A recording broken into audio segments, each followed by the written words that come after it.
Hello guys, welcome to my YouTube channel unique English grammar. आज मैं आपको error detection pronoun practice set A, क्योंकि question मैंने आपको जितने भी हो जाएंगे कोशिश करेंगे। वैसे मैंने 60 क्वेश्चन इस पे बनाए हैं, तो आइए शुरू करते हैं। सबसे पहले find the error and justify your answer. सबसे पहले हमें ABCD ये 4 ऑप्शन दिए हैं, इनमें हमने एरर को जस्टिफाई करना है कि A में एरर है, B में है या C में। यदि किसी में भी एरर नहीं है तो D इसका आंसर होगा, नो एरर। तो जिस किसी में भी आंसर यानी कि एरर होगा वो हमारा आंसर होगा और उसको हमें करेक्ट करना है। तो पहला क्वेश्चन देखते हैं। द ओनली बुक विच, तो ये पहला ए ऑप्शन हो गया। Only the book which you carry in your bag is in demand now a day. यहाँ हम देखें दी बुक सब्जेक्ट की जगह है और इससे पहले ओनली लगा है, तो इसके लिए एक रूल होता है कि यदि नाउन से पहले या सब्जेक्ट की जगह ओनली, ऑल, नन अगर ये शब्द आते हैं तो हमें रिलेटिव प्रोनाउन दैट का यूज करना चाहिए। ये रिलेटिव प्रोनाउन से संबंधित आपको रूल बता रहा हूँ। तो यहाँ ओनली आया है, तो इसके अनुसार हमारे में एरर है ए ऑप्शन में। तो ए ऑप्शन में हमारा एरर कहाँ पे? रिलेटिव प्रोनाउन का। रिलेटिव प्रोनाउन यहाँ विच लिखा हुआ है और इसकी जगह हमें विच को हटाना है और विच की जगह हमें यूज करना है दैट। तो हो जाएगा answer, the only book that you carry in your bag is in demand now a day. अब ये आपका करेक्ट हो गया। अब क्वेश्चन नंबर 2 में देखें। इसमें every teacher and every student दोनों सिंगुलर नाउन के आगे एवरी लगा है और दोनों एंड से जुड़े हुए हैं, तो एक कॉलम में कोई एरर नहीं है। Of this school is determined to do their best. गलती हमारी यहाँ है दियर, क्योंकि जब सब्जेक्ट सिंगुलर नंबर है, वर्ब भी सिंगुलर नंबर लगी हुई है, तो सब्जेक्ट के अनुसार सिंगुलर नंबर सब्जेक्ट है, दोनों जो है लिविंग थिंग्स हैं, तो इसका प्रोनाउन होना चाहिए ही, और ही का पॉजिटिव केस होता है हिज। इसलिए यहाँ एरर बी कॉलम में है, यहाँ दियर नहीं होना चाहिए। क्या होना चाहिए? हिज होना चाहिए। अब हमारा आंसर सही है, हो जाएगा every teacher and every student of this school is determined to do his best do in the benefit of all. इसके बाद क्वेश्चन नंबर 3 में हम देखें। यहाँ लिखा है whoever comes late. Whoever comes late, यहाँ हु नहीं होना चाहिए क्योंकि ये वर्ब लिखी है। इसका मतलब है ये एवर जो दिया गया है एडवर्ब है, तो यहाँ हु होना चाहिए। हुम यहाँ पर गलत है, हुम ऑब्जेक्ट के लिए आता है, इसलिए यहाँ हमें हु का यूज करना है। Whoever comes late will not be allowed to mark this presence in the register। समझ में आ गया कि सब्जेक्ट की जगह हमें, या सब्जेक्ट को रिलेट करने के लिए या फिर सब्जेक्ट की जगह हमें काय का यूज करना होता है, हु का प्रयोग करना होता है। अब क्वेश्चन नंबर 4 में देखें, आई एंड माई वाइफ। अब ये यहाँ पे सब्जेक्ट की जगह दोनों यूज किए गए हैं, तो पर्सनल प्रोनाउन का ये रूल होता है कि जब भी एक साथ सभी personal pronoun, first person, second person और थर्ड पर्सन, तीनों पर्सन के प्रोनाउन यूज हों, तो एक ऑर्डर होता है इसका 2 3 1। सेकंड पर्सन पहले आएगा, इसके बाद थर्ड पर्सन आएगा और इसके बाद फर्स्ट पर्सन आएगा। आई यहाँ पर फर्स्ट पर्सन है और माई वाइफ है थर्ड पर्सन। तो यू सेकंड पर्सन होता है, यू इसमें है नहीं, इसलिए इसके बाद नंबर आता है थर्ड पर्सन का। तो माई वाइफ यहाँ पे, ये इसमें मिस्टेक है, माई वाइफ थर्ड पर्सन है, यहाँ हमें लिखना होगा माई वाइफ एंड आई, ये आपको लिखना होगा। My wife and I were declared best couple at the party. तो अब आपकी समझ में आ गया कि पहले क्वेश्चन में हमें विच की जगह दैट का यूज करना है, दूसरे क्वेश्चन में ये सिंगुलर नंबर सब्जेक्ट, इसलिए दियर की जगह हिज का यूज करना है।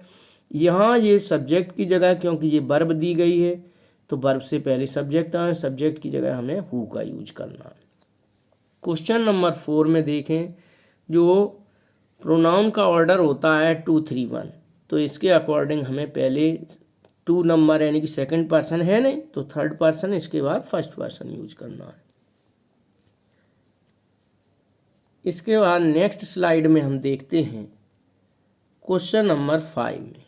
क्वेश्चन नंबर 5 में दिया गया है, the vice president of India and the vice chancellor of this university. जब दो सिंगुलर नाउन एंड से जुड़े हों, दोनों के आगे आर्टिकल द का यूज किया गया हो, तो सब्जेक्ट प्लूरल नंबर माना जाता है। और जब सब्जेक्ट प्लूरल नंबर होता है तो उसमें वर्ब भी प्लूरल नंबर, तो हैव ये प्लूरल नंबर वर्ब है, इसका मतलब बी में कोई एरर नहीं है, ए में कोई एरर नहीं है। अब हम एरर देखते हैं सी में, हिज कंसेंट, यहाँ एरर है to join the meeting, error है सी ऑप्शन में, जहाँ हिज लिखा हुआ है ये गलत है, यहाँ हिज नहीं होना चाहिए, क्या होना चाहिए, दियर, क्योंकि सब्जेक्ट प्लूरल नंबर है तो दियर आएगा यहाँ, THEIR। अब सही हो गया। क्वेश्चन नंबर 6 में देखें, यू एंड आई, ये सही है, सेकंड पर्सन है, इसके बाद फर्स्ट पर्सन। हैव डन, यहाँ पर वेस्ट, इसके आगे यू एंड आई, जब दो सब्जेक्ट सेकंड पर्सन और फर्स्ट पर्सन सब्जेक्ट की जगह पर हो प्रोनाउन, तो हमें इसका पजेसिव केस क्या यूज करना होगा, आवर, OUR, यहाँ वेस्ट से आगे अवर पजेसिव केस यूज करना होगा।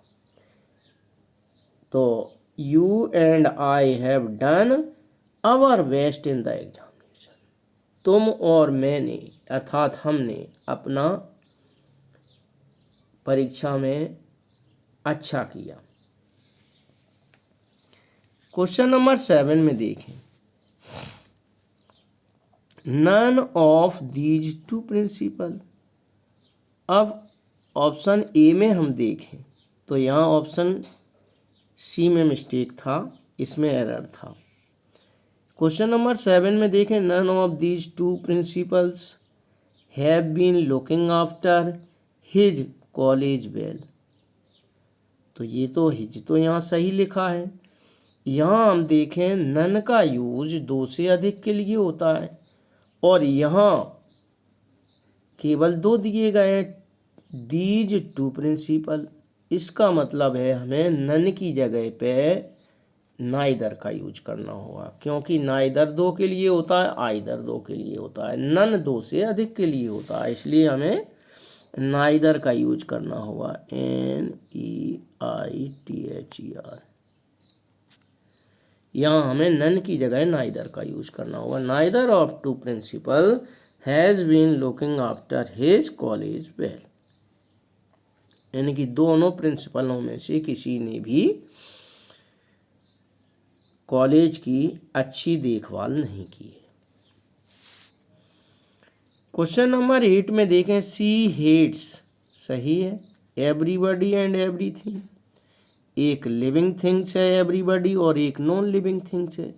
तो इसका ये रूल होता है रिलेटिव प्रोनाउन दैट को यूज करने का, कि जब एवरीबॉडी यानी कि एक living things, at non living things and से जुड़े हुए हों, तो उनको रिलेट करने के लिए रिलेटिव प्रोनाउन दैट का यूज किया जाता है। और यहाँ पे हु यूज किया गया, इसका मतलब एरर आपका वी ऑप्शन में है, तो यहाँ होगा दैट।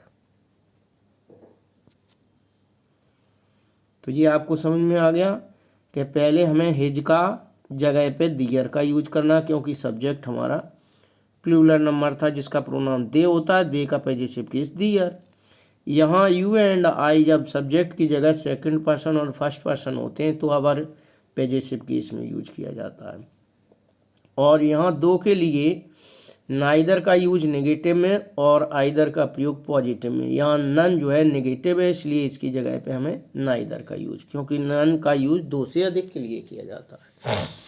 अब क्वेश्चन नंबर 8 में देखें, यहाँ एवरीबॉडी एंड एवरीथिंग, एक लिविंग थिंग एक नॉन लिविंग थिंग्स, दोनों एंड से जुड़े हुए हैं, तो इनको रिलेट करने के लिए दैट का यूज किया जाता है।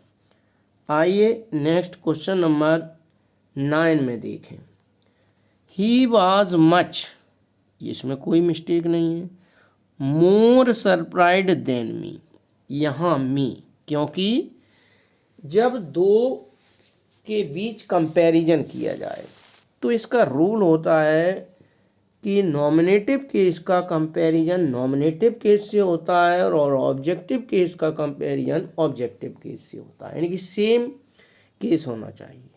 अब यहाँ सब्जेक्ट जो है ही है, जो नॉमिनेटिव केस है, तो इसका मी की जगह पे भी सब्जेक्ट नॉमिनेटिव केस होना चाहिए, और मी का नॉमिनेटिव केस है आई, तो यहाँ काय का यूज करना है हमें, मी की जगह हमें आई का यूज करना है। तो मी को वी कॉलम में इसमें जो है वी ऑप्शन मिस्टेक है, तो यहाँ पे आई होना चाहिए।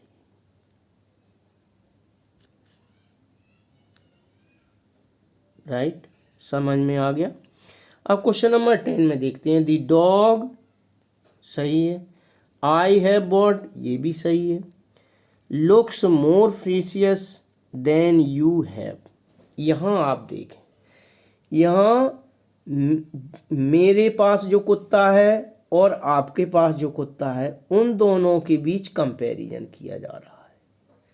तो डॉग के लिए यहाँ हम वन का यूज करेंगे, देन के बाद आपको, देन के बाद यहाँ दी वन लगाना है, दी वन, क्योंकि वन यहाँ डॉग के लिए किया गया। दी डॉग, आई है, कुत्ता जो मेरे पास, आई हैव बॉट जो मैंने खरीदा है, और आपका, तो डॉग के लिए बार बार पुनरावृत्ति ना की जाए, इसके लिए प्रोनाउन वन का यूज किया गया है। इसलिए यहाँ पे देन के बाद दी वन यू हैव, यानी मेरे पास जो कुत्ता है और आपके पास जो कुत्ता है, इन दोनों के बीच कंपैरिजन किया गया है।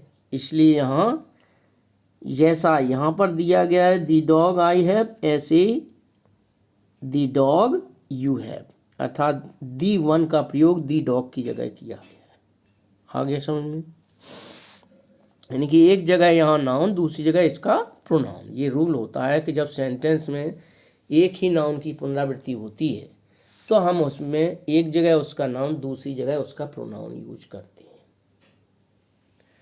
अब क्वेश्चन नंबर 11 में देखें, his efforts, his possessive adjective है, एफर्ट्स नाउन है। अब यहाँ कंपैरिजन किया गया है, तो हमने आपको बताया था कि जैसा भी कंपैरिजन किया जाता है वो सेम सेम होना चाहिए। तो यहाँ हम क्वेश्चन नंबर 11 में देखें, his effort will bring him more success than your नहीं होगा, क्योंकि योर तो पजेसिव एडजेक्टिव होता है, पजेसिव एडजेक्टिव के बाद नाउन होना चाहिए और यहाँ नाउन है नहीं, इसलिए अगर हमें प्रोनाउन यूज करना है तो यहाँ योर की जगह योर्स का यूज करना होगा, इसमें आपको एस लगाना पड़ेगा तब आपका ये आएगा। तो इसमें एरर है सी ऑप्शन में, सी ऑप्शन जो दिया गया है, सी कॉलम दिया गया है, इसमें योर की जगह योर्स होना चाहिए, क्योंकि योर्स जो है पजेसिव प्रोनाउन होता है और योर होता है पजेसिव एडजेक्टिव। अब पजेसिव एडजेक्टिव के लिए नाउन चाहिए, नाउन इसके बाद है नहीं, इसलिए हमें प्रोनाउन यूज करना होगा। तो समझ में आ गया। इसका अभी हमने ऊपर भी जिक्र किया है कि एक जगह अगर उसका नाउन है तो दूसरी जगह उसका प्रोनाउन यूज किया जाता है। योर्स का मतलब है आपका प्रयत्न, हिज एफर्ट्स उसका प्रयत्न और आपका प्रयत्न। तो इस तरीके से आपको योर्स का यूज करना होगा, योर का नहीं। अब क्वेश्चन नंबर 12 में देखें, parrot is a beautiful bird. तो पैरट एक बर्ड का नाम है, चिड़िया का नाम है, और बर्ड एनिमल, इनके लिए हमें प्रोनाउन इट का यूज करना होता है, इसलिए यहाँ इसका पजेसिव केस होगा इट्स, इट्स कलर। अब यहाँ पे देखिए कलर का भी स्पेलिंग गलत है, LOUR होता है, LOUR। तो मैं लिखे देता हूँ COLOUR,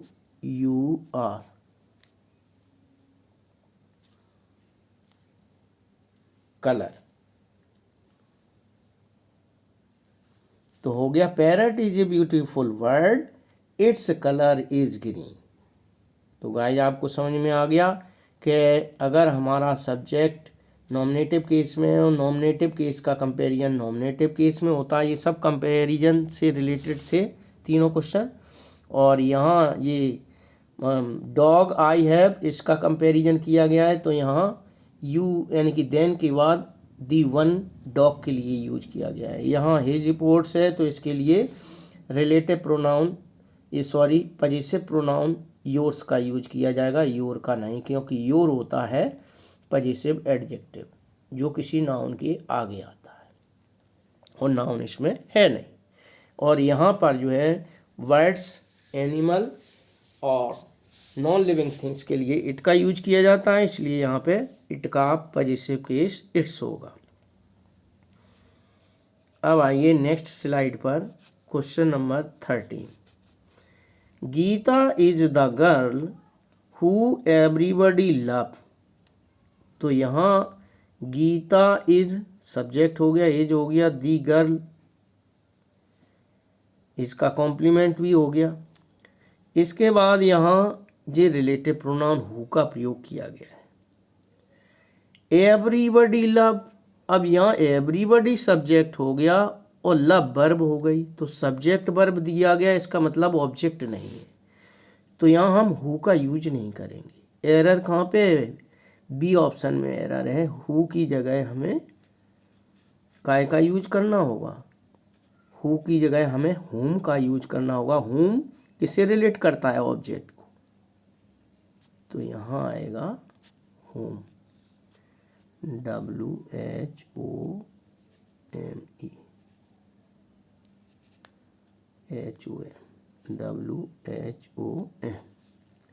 हुम, या हुम आएगा। फिर से सही कर दें इसको। अब देखिए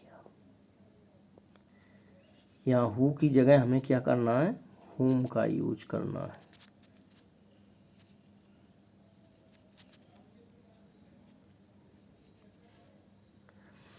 अब आइए क्वेश्चन नंबर 14 में, दोज हु गॉड लव्स। यहाँ भी वही चीज़ है, दोज सब्जेक्ट हो गया, और तो यहाँ एक कॉलम में ही मिस्टेक है क्योंकि दी गॉड सब्जेक्ट हो गया और लव वर्ब हो गई, और इसका सब्जेक्ट ये हो गया, इसका मतलब यहाँ ऑब्जेक्ट नहीं है, तो यहाँ पे हु की जगह हुम का यूज होगा ऑब्जेक्टिव के, तो ऑब्जेक्ट हुम होता है। तो ये दोनों सेम एक जैसे थे, यानी कि ऑब्जेक्ट को रिलेट करने के लिए हम हुम का यूज करते हैं। अब यहाँ पर हम देखें दी मेन सब्जेक्ट हो गया और हुम कार, व्यक्ति जिसको कार, वाज स्टोलन, ये तो सेंस ही नहीं आ रहा है। इसका मतलब यहाँ है इसमें अधिकार व्यक्त किया जा रहा है, और अधिकार को व्यक्त करने के लिए किस रिलेटिव प्रोनाउन का यूज किया जाता है, क्योंकि यहाँ लिविंग थिंग्स है, तो लिविंग थिंग्स सब्जेक्ट को मॉडिफाई करने के लिए हु का यूज होता है, ऑब्जेक्ट को मॉडिफाई करने के लिए अभी हमने आपको बताया हुम का प्रयोग होता है, लेकिन पोजेशन व्यक्त करने के लिए, अधिकार व्यक्त करने के लिए हम हुज का प्रयोग करते हैं, चाहे लिविंग थिंग्स हो या नॉन लिविंग थिंग्स हो। तो यहाँ हो जाएगा whose. The man whose car was stolen has informed the police, right हो गया। अब 16 नंबर में देखें द रिंग हुम आई लॉस्ट। द रिंग तो नॉन लिविंग थिंग्स, और नॉन लिविंग थिंग्स के साथ ना तो हु आता है ना हुम आता है, इसलिए यहाँ पे क्या आना चाहिए, नॉन लिविंग थिंग्स के लिए काय का प्रयोग होता है, विच का प्रयोग होता है। तो नॉन लिविंग थिंग्स को रिलेट करने के लिए काय का यूज करेंगे, विच का यूज करेंगे। The ring which I lost was made of gold, तो ऑब्जेक्ट को रिलेट करने के लिए हुम का यूज किया जाता है। 14 नंबर में भी ऑब्जेक्ट को रिलेट किया गया है, ऑब्जेक्ट को रिलेट करने के लिए हुम का यूज किया गया है, और पोजेशन या अधिकार व्यक्त करने के लिए हुज का प्रयोग किया जाता है, क्योंकि मैन और कार, मैन का कार पर अधिकार है, तो अधिकार व्यक्त करने के लिए रिलेटिव प्रोनाउन हुज का प्रयोग होता है, और नॉन लिविंग थिंग्स के लिए विच का यूज किया जाता है, इसलिए हुम की जगह विच का यूज करेंगे हम, चाहे वो सब्जेक्ट को रिलेट करे या ऑब्जेक्ट को, विच का ही यूज किया जाता है। आइए क्वेश्चन नंबर नेक्स्ट स्लाइड देखते हैं।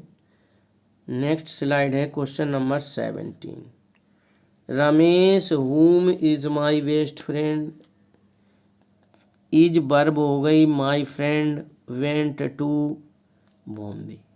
यहाँ जो है सब्जेक्ट नहीं है, क्योंकि इज वर्ब हो गई तो वर्ब से पहले सब्जेक्ट होना चाहिए, और सब्जेक्ट को रिलेट करने के लिए हम काय का यूज करते हैं, सब्जेक्ट को रिलेट करने के लिए हम हु का यूज करते हैं। अभी मैं आपको बता रहा था कि सब्जेक्ट को रिलेट करने के लिए हु, ऑब्जेक्ट को रिलेट करने के लिए हुम, लिविंग थिंग्स के लिए, और पोजेशन या अधिकार व्यक्त करने के लिए हम हुज का प्रयोग करते हैं। तो यहाँ हमें सब्जेक्ट को रिलेट किया जा रहा है, और सब्जेक्ट को रिलेट करने के लिए हु का यूज करते हैं। अब क्वेश्चन नंबर 18 में देखें द मैन हु। अब यहाँ आप देखिए we met yesterday, we subject हो गया, मेट वर्ब हो गया, नहीं है तो क्या नहीं है, ऑब्जेक्ट नहीं है, तो यहाँ पे हमें, और चूंकि लिविंग थिंग्स है तो लिविंग थिंग्स ऑब्जेक्ट को रिलेट करने के लिए, मॉडिफाई करने के लिए हम काय का यूज करते हैं, हुम का, तो यहाँ पे हमें हुम का यूज करना है।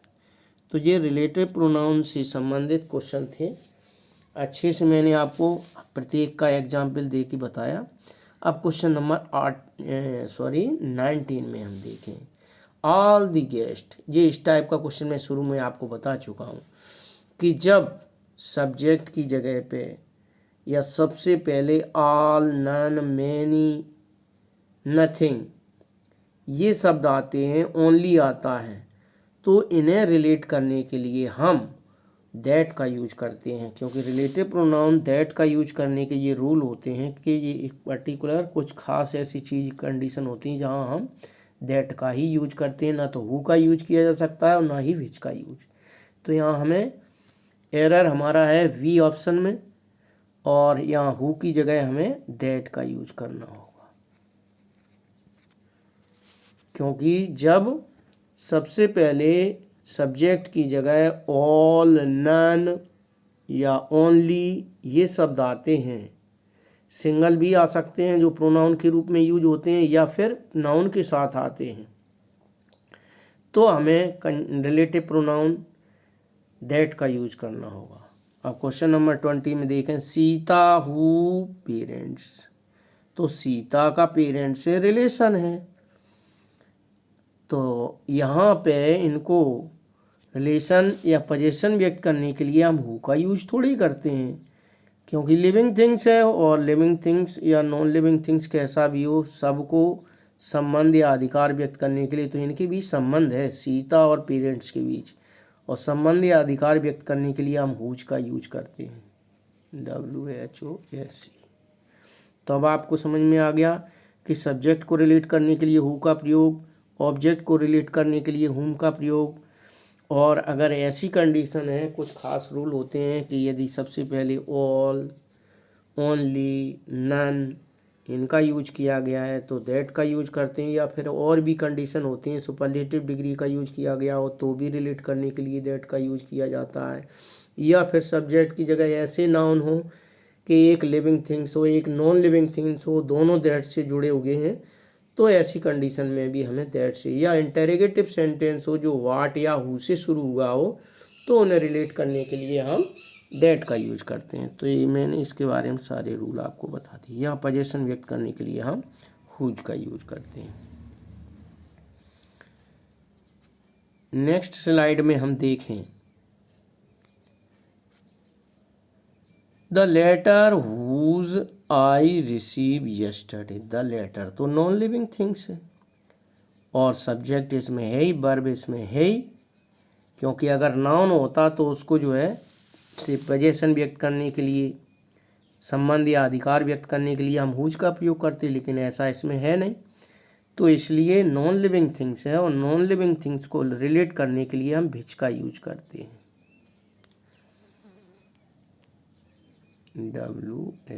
WHICH। तो नॉन लिविंग थिंग्स को रिलेट करने के लिए हम विच का यूज करते हैं। अब आता है question number 22, either of the boys were given a prize. अब देखिए दी बॉयज है, इसमें संख्या व्यक्त नहीं की गई है, इसका मतलब संख्या कितनी भी हो सकती है, क्योंकि ओनली दो के लिए आइदर और नाइदर का यूज होता है, और ये दो से अधिक हैं, इसलिए यहाँ हम आइदर का यूज नहीं करेंगे। दो से अधिक के लिए हमें ईच का यूज करना पड़ता है, ईच का यूज किया जाता है, तो यहाँ पे हम EACH, दो से अधिक के लिए ईच। तो ये ध्यान रखना है कि दो से अधिक के लिए हमें ईच का प्रयोग करना है।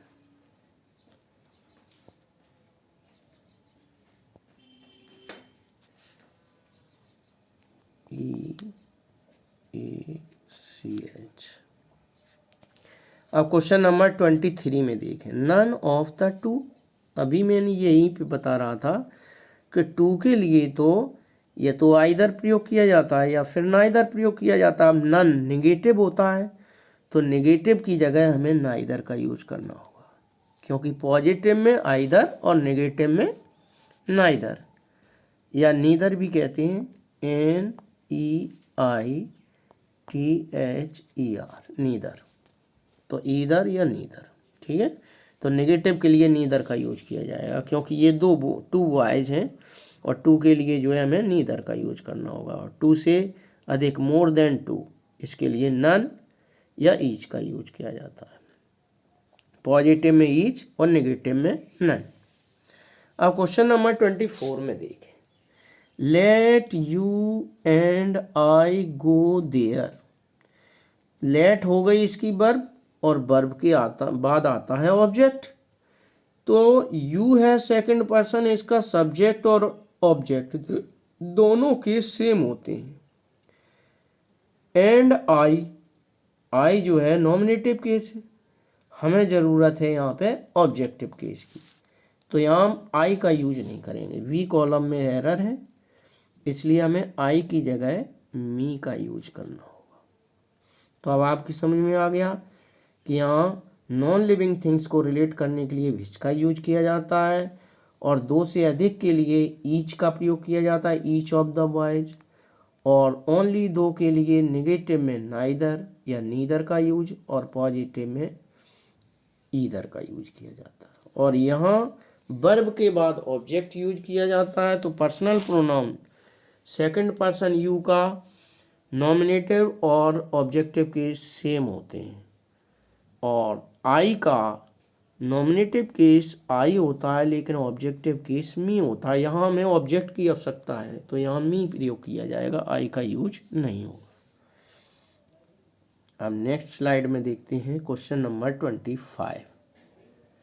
25 में देखें, every chair and every desk, दोनों नाउन सिंगुलर, दोनों के आगे एवरी यूज किया गया है और दोनों एंड से जुड़े हुए हैं। इसका मतलब सब्जेक्ट सिंगुलर नंबर है, क्योंकि वर्ब भी इसमें सिंगुलर यूज की गई है। तो ए और बी दोनों कॉलम में कोई मिस्टेक नहीं है। इन दियर प्लेस, यहाँ मिस्टेक है दियर, क्योंकि जब सब्जेक्ट सिंगुलर नंबर होता है उसका प्रोनाउन भी सिंगुलर नंबर होगा, तो सिंगुलर नंबर यहाँ पे यूज करना होगा। पजेसिव एडजेक्टिव यहाँ क्या आएगा, नॉन लिविंग थिंग्स है, इट्स आएगा।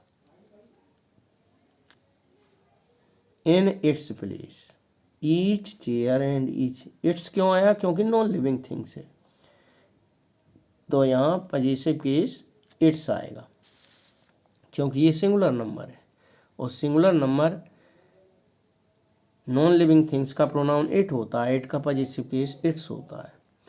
26 में देखें, सरिता और राधा, दोनों और यानी कि ऑप्शन के लिए और का यूज, नॉर का प्रयोग, या आइदर और नाइदर नॉर का यूज किया जाता है। इनमें ये ध्यान रखना है जो सेकंड नंबर का सब्जेक्ट होता है उसके अकॉर्डिंग ही हम वर्ब और प्रोनाउन का यूज करते हैं।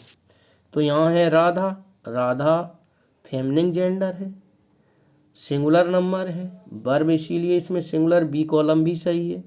सी कॉलम में देखें, इसका इसका पजेसिव केस जो है सही नहीं है, यहाँ हर होना चाहिए, क्योंकि फेमिनिन जेंडर में सिंगुलर सब्जेक्ट के लिए या सिंगुलर प्रोनाउन के लिए पजेसिव केस हर होता है, तो यहाँ दियर की जगह हर का यूज करना है। 27 में देखें, आइदर मोहन और हिज ब्रदर्स, तो अभी इसी से रिलेटेड मैं आपको बता रहा था कि आइदर और या नाइदर नॉर से अगर जुड़े हैं तो उनका जो सेकंड नंबर का सब्जेक्ट होता है अगर वो सिंगुलर नंबर है तो उसके अकॉर्डिंग सिंगुलर वर्ब यूज होती है, यदि प्लूरल नंबर है तो प्लूरल वर्ब यूज होती है, और उसी के अकॉर्डिंग उसका पजेसिव केस भी यूज होता है। तो हिज ब्रदर्स प्लूरल नंबर है और हिज ब्रदर्स का प्रोनाउन होता है दे, और दे का पजेसिव केस होता है दियर, तो यहाँ हिज का यूज नहीं होगा, सी कॉलम में एरर है,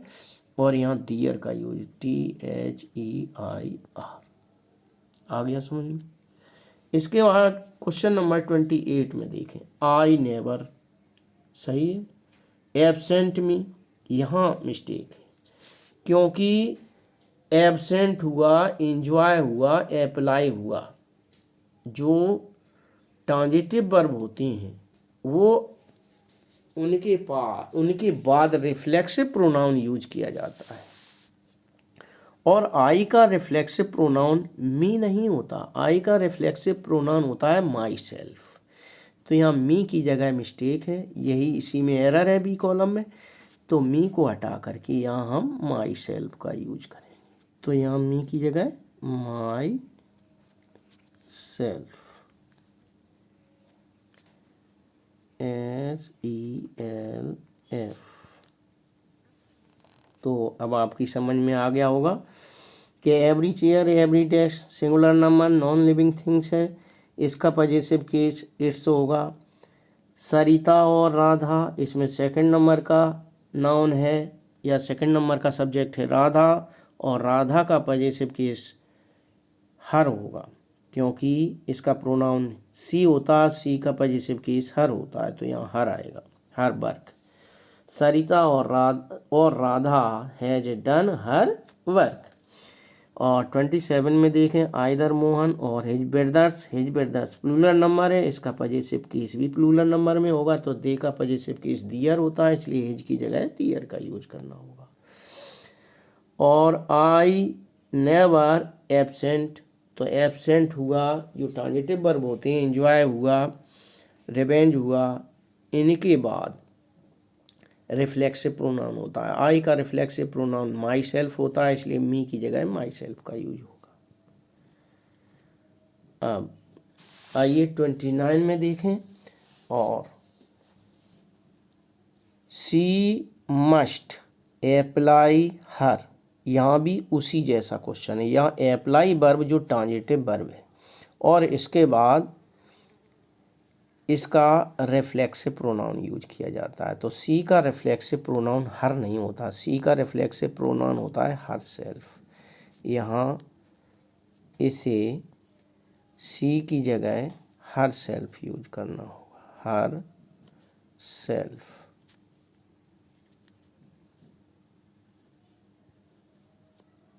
SE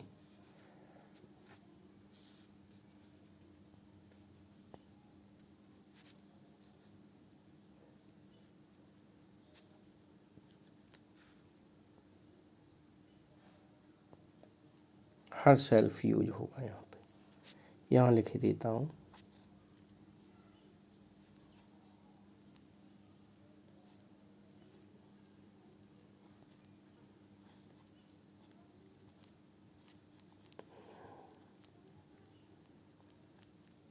HER हर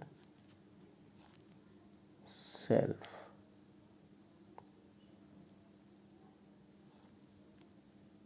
SELF।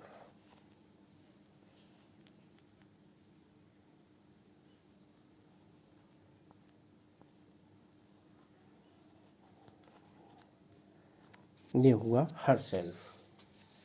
अब क्वेश्चन नंबर 30 में देखें, दिस इज द पेन, तो this is the pen, pen तो नॉन लिविंग थिंग्स है। हुज हैज बीन बॉट, तो हैज वर्ब हो गई हेल्पिंग वर्ब, और बॉट हो गई मेन वर्ब, बाई हर। इसका मतलब यहाँ पे जो है हुज का यूज नहीं होगा, तो इसको रिलेट करने के लिए हम काय का यूज करेंगे। इसको रिलेट करने के लिए हमें नॉन लिविंग थिंग्स के लिए काय का यूज करना चाहिए, विच का यूज करना चाहिए, क्योंकि नॉन लिविंग थिंग्स को रिलेट करने के लिए विच का यूज किया जाता है। तो यहाँ हुज जो है इसमें एरर है, वी कॉलम में एरर है, यहाँ हुज की जगह हमें विच का यूज करना होगा।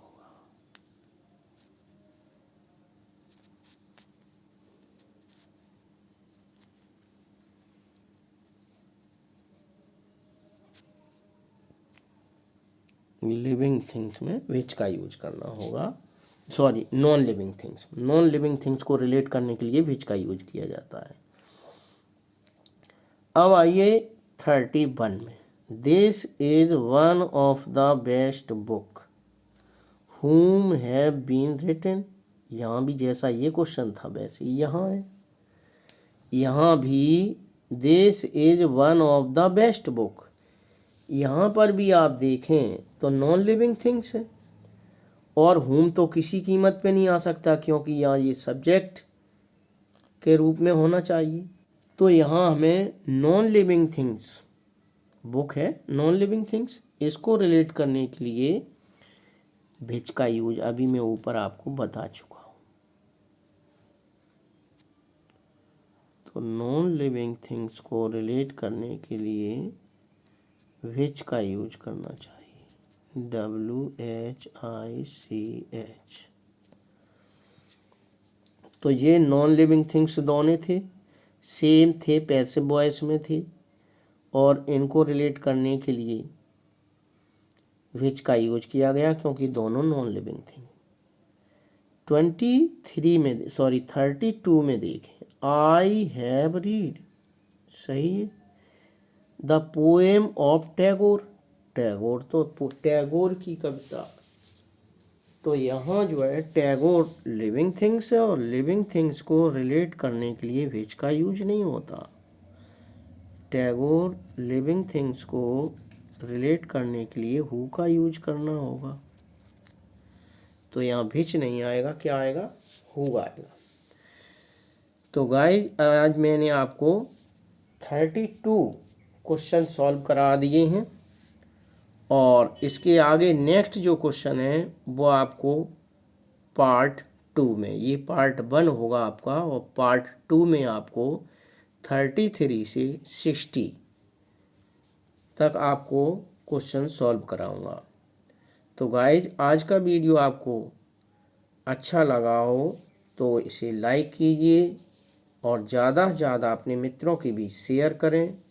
यदि आपने इस चैनल को सब्सक्राइब नहीं किया है तो चैनल को सब्सक्राइब करें, बेल आइकन को दबाएं जिससे आपको नए से नए वीडियो की जानकारी प्राप्त हो।